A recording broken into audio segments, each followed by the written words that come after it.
राम राम सारा ने। बसंत पंचमी की हार्दिक शुभकामनाएं। बसंत पंचमी का दिन माँ सरस्वती के पूजन का दिन होता है। चारों तरफ पीले पीले फूल खिले होते हैं, खेतों में हरियाली होती है।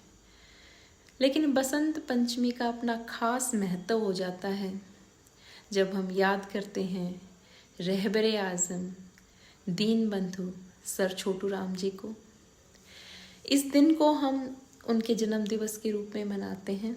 हालांकि उनका जन्म दिवस जो है वो 24 नवंबर को आता है, पर हम बसंत पंचमी को उनका जन्म दिवस क्यों मनाते हैं, तो एक घटना आपके साथ साझा करूंगी कि 1939 में लाहौर में जब उनके शक्ति भवन में किसानों का एक डेलीगेट उनसे मिलने गया तो उन्होंने कहा जी बसंत पंचमी मनाओगे। तब छोटू राम जी ने पूछा कि भाई फसल किसी की है। उस साल टाइम पे बारिश ना होने के कारण फसल अच्छी नहीं थी, तो किसानों ने कहा कि फसल तो इस बार अच्छी नहीं है।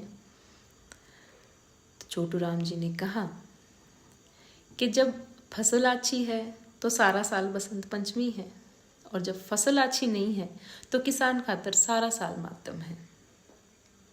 सौभाग्यवश अगले साल फसल अच्छी हुई।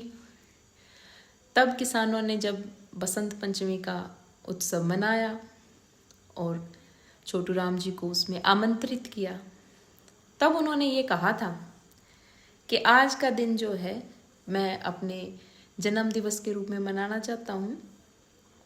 उन्होंने ये भी कहा कि माँ सरस्वती के पूजा के इस दिन मैं चाहूँगा कि किसान के हर बच्चे को शिक्षा प्राप्त हो, माँ सरस्वती का आशीर्वाद हो और वो शिक्षित हों, आगे विकास करें।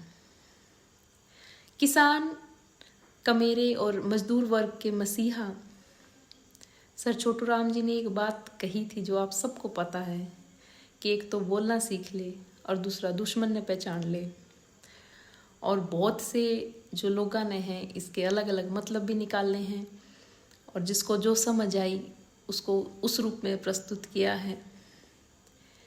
मुझे जो समझ आई, जो मैं जितना उनको मानती हूँ, मैंने उनसे सीखा कि बोलना सीखना मतलब अपने अधिकारों के लिए ज़रूर बोलें, कभी चुप ना रहें अन्याय के आगे, कोई ऐसी बात ना करें जब भी बोलें जिससे आपसी भाईचारे में फूट हो।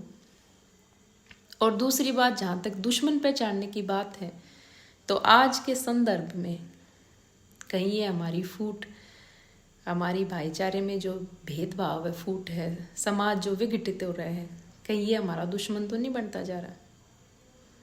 कहीं हमारी कमजोरियाँ, हमारी जो स्किल्स नहीं हैं वो हमारे दुश्मन तो नहीं है? इसलिए हमें ये समझना होगा कि वो हमारे समाज को क्या संदेश देना चाहते थे। आपसी भाईचारा बनाए रखें, समाज में फूट ना हो, बहुत जो है अपने स्किल्स के ऊपर ध्यान दें, एक शिक्षित समाज का निर्माण करें।